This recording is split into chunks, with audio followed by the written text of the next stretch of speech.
You're listening to the Achievement Mastery Podcast, the show where ambition meets action and high performers come to break through limits, scale big dreams, and master their success. Hosted by performance coach and achievement strategist Lajos Kovacs, a trusted guide to driven entrepreneurs and growth-minded leaders across Europe and beyond. Each episode delivers powerful conversations with world-class experts, visionary entrepreneurs, and unstoppable changemakers, designed to fuel your mindset, your momentum, and your mission. If you're ready to rise above the noise and unlock your next level, you're in the right place. This is the Achievement Mastery Podcast. Welcome to another episode of the Achievement Mastery Podcast, the show where we explore what it takes to transform high ambition into real-world achievement. I'm your host Lajos, and today's guest brings a rich and deeply personal perspective on one of the most essential skills we all need to master: authentic communication. I'm thrilled to welcome Katja Werderber, a dynamic speaker coach, psychodrama student, artist, and the founder of italk.live. But long before her coaching career, she was known to many as the soulful singer Katarina Mala, captivating audiences through her music and message. Today, Katja helps people unlock their voice, not just on stage, but in life. Her unique approach empowers individuals to overcome fear, speak from the heart, and express themselves with clarity and courage. We'll talk about overcoming stage fright, the power of honest energy, and why speaking up can be one of the most healing things you ever do. And believe me, I'm speaking from experience. Welcome to the show, Katja. Thank you so much for having me, Lajos. You had an incredibly diverse path: TV, theater, public service, music, and I don't know what not. What helped you make sense of it all and arrive at your current mission with iTalk? Yeah, it's very interesting that you mentioned so many different things I've done. I've also done a lot of student work and projects. I've also changed several jobs, and I also come from a family business, so it's even wider. But I must say that people were always criticizing individuals who have been trying different paths, and I was among those who were criticizing them. But then I realized soon that I am one of them. Although I always felt, it's because I'm lost, because I don't know what to do in life. So I was always blaming myself for not really going one path, one direction.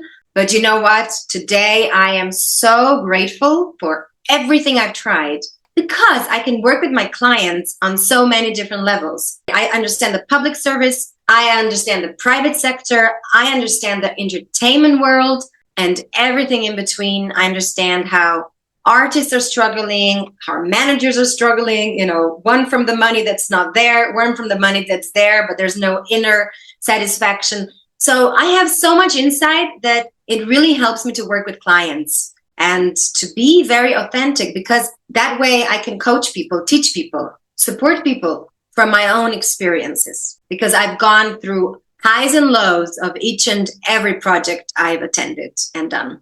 In one of our conversations, you mentioned one of your biggest challenges was trusting yourself as an entrepreneur. How did that shift finally happen? Well, start trusting myself as an entrepreneur, I really had to first start trusting myself, period. That's it. Just trust myself. Because I have always been, as a young girl and as a student, I've always been following ideas. And I know that people try to help with their advices, but the advices are something so damaging. But I was always looking for advice. So I would have a problem. I would go to one friend who's an entrepreneur, really successful businessman. Then I would go to a really good girlfriend. Then I would go to my father. Then I would go to my brother, And it was like, in the end, all I got was a mishmash of very different opinions and advices. And none of them were mine. None of them really worked for me. So then I started to, sort of surf between the waves of different opinions, and nothing happened. I was getting in more darker places. I was getting lower. My consciousness was nowhere to be found. It was like, it was very low frequency world and lifestyle. So I realized that it all starts with me. The help, the struggles, the next big step, it all starts with me, within me first. starting to believe myself was a process that I started a few years ago. Actually, not so few, it's quite many years ago, when I started going to therapy. Because first therapy session I ever had in my life was about 12 or 13 years ago. I had such bad luck with my partnerships. So I actually went from one bad partnership that was really a destructive partnership. It was a matter of actually being a mother or not, a matter of being a good woman or not. And I came to a therapist, and I'll never forget that first session. She was like, so why do you think you had to come and see me? A really nice lady. And I said, there's something wrong with me. And she looked at me like, what do you mean? And I said, there must be something wrong with me. As a woman, I just don't click. Something is dysfunctional. You need to correct me. You need to repair me, because I had one man and this happened. And then I had another man and he was just gone. And so something's wrong with me. Something must be wrong with me. So this is where my journey started, because what happened with those partnerships was I was nowhere to be found. It was other people sculpting me into something they wanted me to be. I couldn't be that. So they were never happy. But me, I lost myself. So that's when the journey started. And it really sort of never stops, It never stops. But as an entrepreneur, when I realized that I can fully trust myself and step with a big, firm step into the world of business and start presenting myself, start offering my services to people, was about a year and a half ago when I decided to do iTalk Live as something I truly, truly believe in. That was the really big step. That was an important step in my life. And you know what? I did it with awareness that it might work or it might fail, but I would never forgive myself if I didn't try. That's a truly transformative journey, as I can hear. And thank you very much for sharing this with us. And I would also like to ask, because I know that you're a big advocate of empowering women and helping women, not just in public speaking or in entrepreneurship, but in life. So could this journey of yours be one of the main reasons why you put this one under your flag and why you see this as your mission? It's not just about the women. I do really like to work with any client who has lost the power to believe in themselves as being authentic and quite empowering public speaker. But yes, when you mention women, with women, it's slightly different because women are carrying a lot of transgenerational trauma and pain. And a lot of women still believe they have to live in the old system whereby they have to be the only providers of food, cleaning, taking care of the children. We still have a lot of that perception, especially in my country. I'm sometimes shocked how women don't allow themselves to just be, to be free, to meet their girlfriends, to go out, to maybe go on a short trip. There's this perception in my country that, well, who will take care of the family, And it's like, wait a minute, there's two in the relationship, right? Usually there's two. Of course, if you're a single mother, I'm not speaking for that. I'm speaking for the situations where you can find support, where you can really take time for yourself. Even single mothers, I know some single mothers who are incredibly empowering. They take care for themselves. They do yoga, they do sports, they do breathing sessions, they go for walks. Is that selfishness? I don't think so. I think that is actually being really responsible towards yourself and showing your children that you don't have to suck out all of your energy just for them, just for the family, but that actually maintaining energy and getting new energy is the empowerment of each individual. So, for example, I have a 10-year-old child, and the other day he said to me, why suddenly, all of a sudden, work so much? I don't see you much. And I go, wait a second, because you were used to me being so much more at home before, but I said, this is usually not like that. I am one of the lucky ones that I was able to be home with you a lot. But now I really found something that I love. And I said, Lucas, I am here for you all the time. I am present. If you need me, just come to me. And when there's a situation, my son will come first. I will cancel everything if I have to. The priorities are very well settled in. But I said to him, this way you also see that you can do whatever you want in life. You can follow your dreams. You can truly, truly be whoever you want to be. So yes, as much as I'm trying to empower women, I feel like I'm a gatekeeper for women to open the doors to the new system, to leave the old patterns behind, and to also be able to find partners in life that will support you in being who you truly are. Otherwise, you're this woman who finds a partner who exhausts you, and then it's all your fault. I know this is a very rough example, but it's like very, very common. So it happens on multiple levels. And I'm just trying to, so when people say, or women say, oh, I don't think I can do this because I have to be there for my kids, but I'm so exhausted. I try to just say, but do you really have to? Can you find a little moment for yourself? Can you ask maybe your children to help you? Because guess what? This will also empower them. So it is about women, Lajos, but not only about women in my work, no. Yes, it's very interesting you mentioned this because, especially in this part of the world, but I think it's true in many other places where there are these, assigned roles through generations, how a man should behave and how a woman should behave and what roles they must have, and some of them might be good, but some of them might not. Let's put it this way nicely. Some of them might even be harmful to one or the other parties. I also watched a video one day. It was a social experiment about a couple going to a restaurant and the man telling the girl he forgot his wallet at home. And how the ladies reacted. And it was very interesting to see who was the one who said, oh, it's okay, honey, if you don't have your wallet, I can pay, we are together, we share what we have. And there were situations from the far end this way and the far end that way. So it's also a defined rule, yes, that the ladies can do such things and the men can do such things.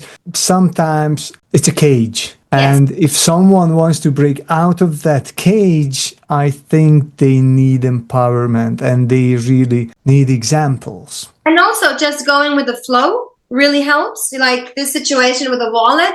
Yeah, for example, I would definitely go, don't worry, I'll pay this time. Maybe we can meet again, or something. And you'll pay next time. But it's like, it all depends how many boundaries we've managed to keep also from the previous generations and the old system. Because, of course, in the old days, a woman wouldn't even carry the money. She would have to depend on the husband fully. I am so happy I don't have to do this. I am so empowered. I'm so excited that I live in the part of the world where I can speak freely about my opinion, where I can vote for whoever I want to vote, and where I can definitely pay for a dinner.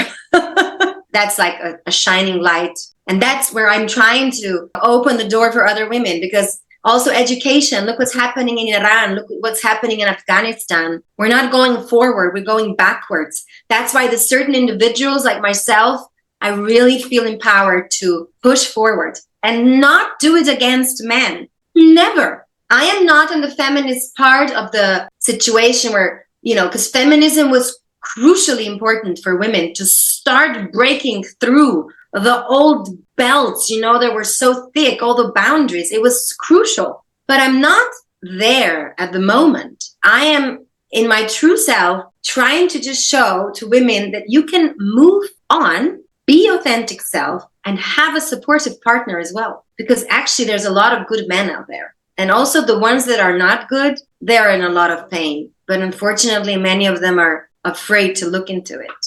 Yeah, I think we could take this conversation to a whole different direction, and it's worth it. So I think we should have a different conversation, a different episode about that. It would worth it, definitely. But let's get back to you and to public speaking right now. Let's get to something many of our listeners face, which is stage fright. Can people truly overcome it? Or do we just learn to live with it differently? Okay, so there's a lot of stuff is written online, a lot of junk, a lot of truths and a lot of lies are written about stage fright. I personally believe that reading some empowering statements or reading how to breathe in and breathe out and, all that will never really help anybody who isn't willing to transform stage fright. Is there a button for stage fright to turn it off? Absolutely not. What I tried to do with my clients and what I did with myself, because I had humongous stage fright and I still have it. When it's like events or situations where I don't feel very stable, that's the stage fright. And I deal with it in my own method. So we can transform stage fright into amazing power, into that push that will make you shine, not just survive. I do it in different ways, Lajos. There's a lot of different techniques. But if I just mention one example that's maybe most general, I would say when I get clients, even if it's small workshops, I really truly ask people to look into themselves and try to find the source of their stage fright. When was it the first time they experienced it? And a lot of clients say it comes from childhood. So you and I, we are born in countries where we weren't supposed to shine. Our ancestors were hardworking people. And when I was born in 1981, I was told to stay in the middle, not to get out of the frame, not to be shining, not to be too loud, not to be too critical, not to be too negative. Like stay in the middle, get a nice job, and just be happy until the rest of your life. And I'm so grateful that I'm not like that, because I actually found my way, broke out of this glass box. And I think I'm really taking the energy of all my ancestor ladies, women, my great grandmothers with me, because I believe I can heal their pain as well, for the past. But stage fright is something incredibly empowering if we know how to transform it. So with stage fright, it's very interesting that a lot of people think, how can I overcome stage fright? I want to get rid of it. And I have to be honest with them. It's impossible to get rid of it, because stage fright is in some ways empowering when you know how to use it correctly, when you know how to transform it. When you don't take it as, oh gosh, I'm just going to die now. This is it. I have to go and speak publicly and I hate it. I don't know how to do it. People won't believe me. So yeah, that's it. I'm done. I'm over. But you can transform this, because that's a lot of negativity. And I think we as individuals, we love to go to negativity first. Yeah. People love to follow the darkness, it seems, when it comes to themselves. And I always go, okay, let's move from the darkness into some light. How can we transform this? So if you've been called to do a public speech, I said to a doctor the other day, in front of 2,000 people, there is a reason why you've been summoned out of all the doctors in Slovenia to do that in front of the whole world. And she goes, yeah, but there will be people with much more knowledge. I go, wait a minute, what do you mean much more knowledge? What? You obviously are called, summoned for a reason. We need to look into that, not others. So in my country, there's a lot of this you need to stay in the middle. You need to not shine. Even if you're a really good professional, people will get jealous. I try to transform negativity into positivity. It's not a quick fix. Some people come to me and think in 1 hour we'll be able to do miracles. It's impossible. It takes time. And what I try to do is transform the stage fright into believing in yourself and giving your speech or whatever you have to do as a gift to the audience, as a gift to yourself, and also to truly, truly, truly believe in yourself. And that's a big job. It's not so easy. I could use, Lajos, the easy path. I could go and teach people the structure, how not to say too much, how to look at audience, how to structure your speech. But I start somewhere else. I really start from inside, from where is the emotion? What energy you want to give? What is the goal for the people? What is the goal for yourself? So it's a bit different how I work. Yeah, speaking of these cultural differences, I think it's particularly true not only to your country or mine, but to this entire former Soviet bloc countries and maybe some other parts of the world where we were taught not to stand out, not to be too individualistic or not to be individualistic at all, because everybody has to work for the greater good. and you have to be, a gray man. And it's absolutely different from the Western European countries or from the US, where being individualistic, chasing your own goals, your agenda is something respected, whereas in this former Eastern European or former Soviet bloc countries, it was something punishable.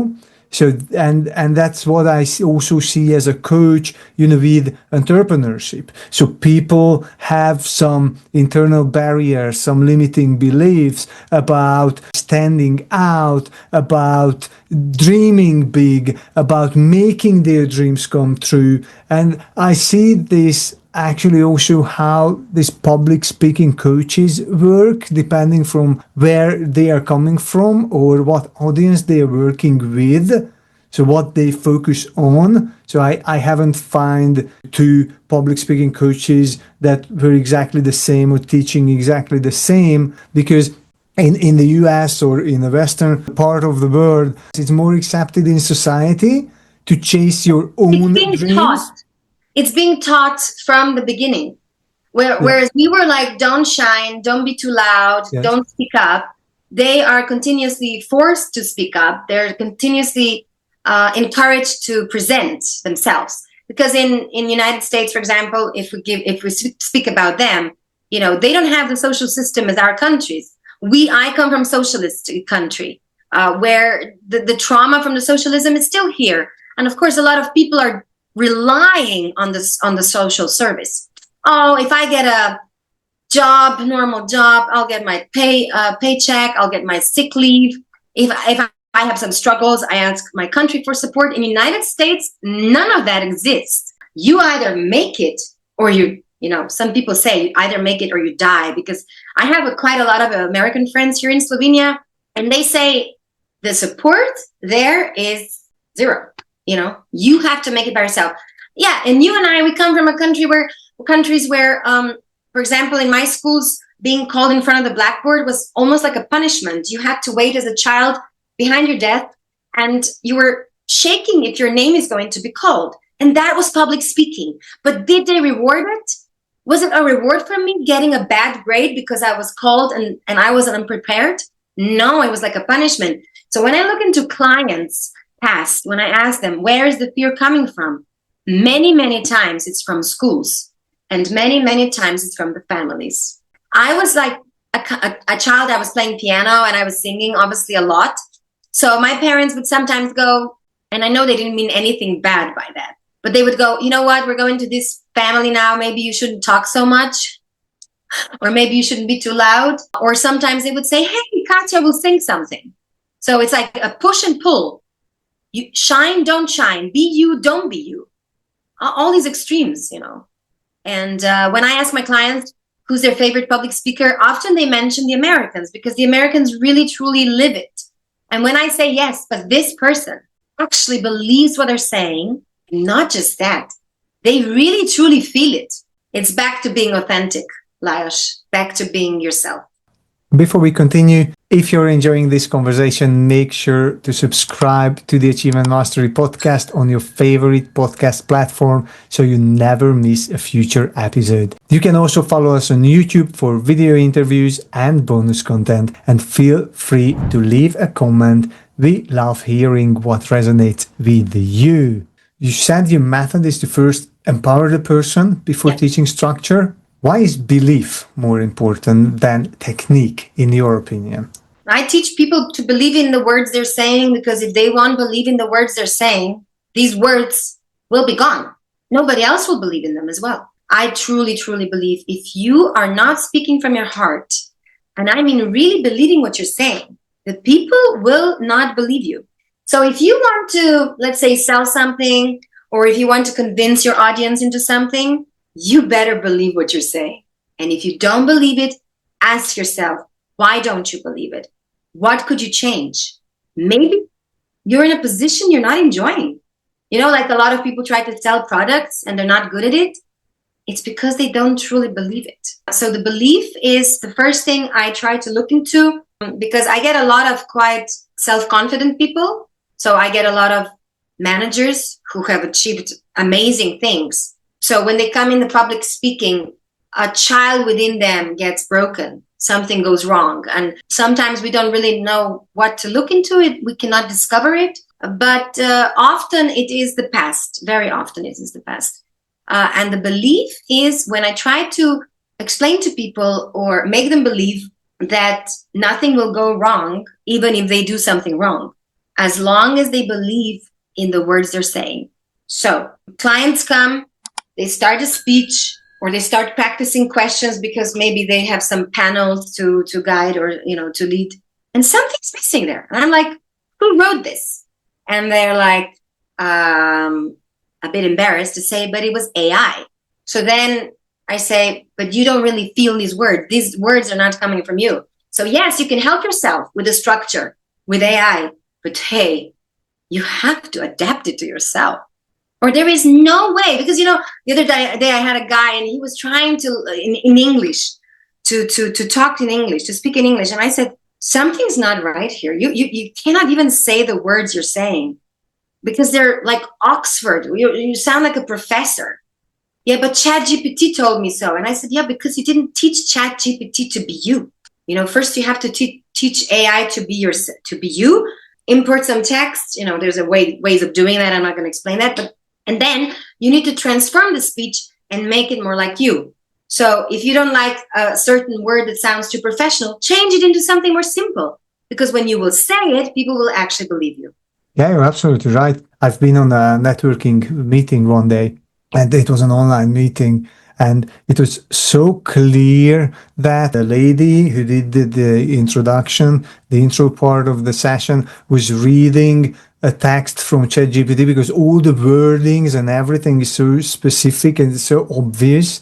It was written by AI, and it was, it ruined the experience that she was reading, first of all, and reading some stuff that were her words. It was like a fake something, and it gave the impression of being fake. And the first impression was quite negative because of this. So you're absolutely right with this. Even if people use AI, and they have to learn to use AI, but they have to learn to use AI properly and still stay true to themselves and still stay human, especially if they deliver a public speech. Right. I don't mind AI. I use it as well, but I always really, really transform it to myself. Use the words that I'm saying with heart. And so my clients come with a piece of paper that's like AI, and then they leave with everything written over. Because also the emotion you give, the breaks, the stops, the pauses, the exclamations, the stresses, it all matters in the speech. An example. When I was young, I was in a lot of pain. When I was young, I was in a lot of emotional pain.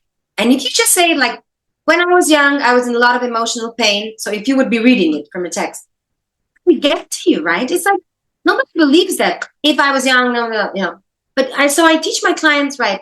How would you tell me this if we were just having coffee and you would be sharing yourself with me?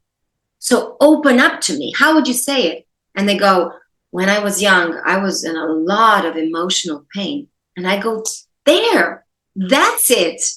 That's when I believe you. When I was in emotional pain, I believe you. I don't believe the emotional pain. I don't believe anything. I mean, there was, a big survey done, a test. How many percent of people believe words, and what if they believe maybe the nonverbal communication? And actually, only 7% went to words. So, but this experiment was done with, if I would say to you, hey, Lajos, I'm really upset with you. So if I would do it like that. I would love if you said that to me. Yeah, but people would believe more my facial expression and the tone of my voice. So around 55% or 58% goes to the nonverbal communication. So the facial expressions, the eyes, the body posture. And then about 38 goes to the voice, the tone of your voice. So if I say, Lajos, I'm really angry with you, I use the soft voice. And people, only 7% would believe that I'm actually angry at you. So that's the importance of the energy, believing in yourself, and truly, truly believing what you're saying. I'm glad you mentioned energy. what does authentic energy mean to you, and how can people avoid faking energy? That's a good question.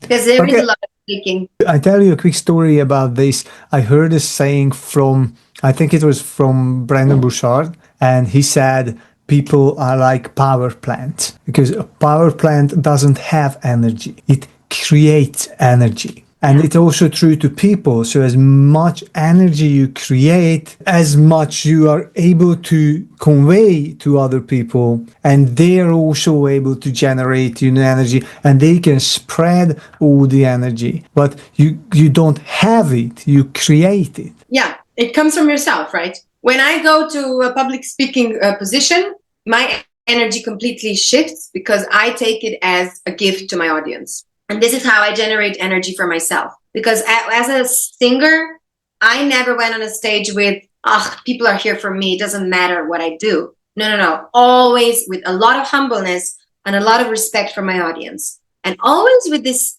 idea that it is a gift that I have to give to them. Yes, it is a gift for me that they come to see me. Or for now, when I go to some seminars that I speak or when I do workshops, it's a gift also that they came to see me or to listen to me or to work with me, of course. But what can I give? What can I give? And for me, that's always bigger than what I receive. Because when the reactions are great and you get some really nice sparkles from the audience, that's a gift in itself in return. And so the inner energy for me is the most important thing I want to give out. The words, fine, but the energy that comes to the words, definitely most important. And there's a lot of public speakers who just come on a stage and speak just like they would speak to you at a coffee without any energy, or how they would say good morning, being all lazy and just, not care. But those people, in my opinion, have no responsibility for their audience. So that's what's missing, the responsibility for the audience. A lot of times in public speaking, the energy fades down when people are coming to an end of the speech. Whereas I try to teach, please don't just kill it yet.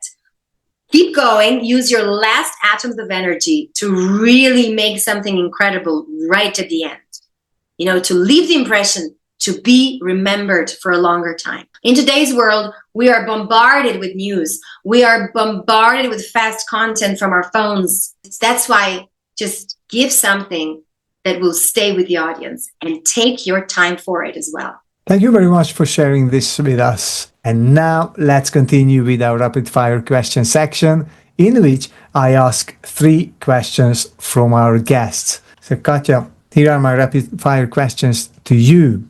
The first one is, what's one book or resource that changed the way you think? Yeah, so I am currently listening to an audiobook, and I'm also reading it because sometimes when just listening, I don't remember, so I like to go and see. It's a book from Van der Kolk. He wrote a book, The Body Keeps the Score, and it's about trauma that it is curable, but at the same time, the body remembers everything. Why it changed my perspective is because when I saw people who were self-destructive in the past, or especially when I was younger, I would be, whatever. Look, he's a drunk and he's not finding help. He's not finding a way out of this. What a weak person that is. But now I understand that the trauma can be so deep in some people, and it can go so far in the past that it's almost incurable. It's something that requires really a lot of support, a lot of professional help. And now I am looking at people who are self-destructive a bit differently. Yeah, it changed my perspective. What's a ritual or habit that helps you stay centered? To stay centered, you mean, sometimes I'm not centered because sometimes so much goes on that I need to recenter myself. And to do that, I always feel the feet on my ground. A therapist of mine taught me this, the psychodrama professor. And she's amazing. And she always says, just put your feet on the ground, both of them, wherever you are. Start feeling the ground. And that's it. You ground yourself. Because you send a message to your brain that you're okay, that nothing's falling apart. Because in public speaking, a lot of people think that the floor will just be swiped away and they'll just fall. into a big black hole. And so that's how I also try to transform the emotions with the clients and with myself, to put the feet on the ground, feel centered. Then sometimes I use some breathing techniques to calm myself down, to bring myself back. But most often, when it's a painful experience or I get triggered by something and I get really upset, to recenter myself, I often hug the little Katja inside me, because an inner child is the one usually suffering. And when we give this child an opportunity to cry, and that when we calm them down, it really, really helps. And of course, I cannot generally speak for everyone that they can do this, but that really does work for me. Sometimes an inner child is also so broken that people escape from it. But my inner child is a happy child and sometimes a broken child. But I try to find this connection and some magic just happens. I don't know how to explain it. All of a sudden, I feel physically better and centered. That's a very touching story. Thank you. What advice would you give to someone who feels afraid to express themselves? Yeah, it again comes to some trauma or not being allowed to be themselves, I guess. I always try to look into, I would ask themselves, why? Where is this coming from? Where is the fear of expressing yourself coming from? And maybe you should ask yourself, why? Why do I feel like this? A lot of times the answer comes, I don't want to look stupid. I don't want to sound stupid. Oh, what will others think? And then the simple question to annul this or to actually bring yourself back to the center is, so what? Why would it matter what others think? Why would you not express yourself and then feel sorry that you didn't say something? With clients that come like this and they say that, or when I do workshops, a lot of people say, I don't want to express myself. I do a little meditation, visualization, where they speak to each other with themselves in the mirror. And it's really unbelievable, Lajos, that I have not had a single case of a person in the mirror being bad. Never. So I see a lot of potential there. And I tell people, look, your true self, the one from the mirror, is actually positive. They actually believe in you. But of course, like with any other thing, it's a process. Yeah, you mentioned a couple of times that you're from Slovenia, but I would like to ask that you work also in English. So you don't only work with your local clients, you work internationally, right? Yeah. Yes, I work via Zoom with anybody who needs my help and is willing to work in English, yes. I also speak Italian, but I am very humble in the way I say that I speak a language.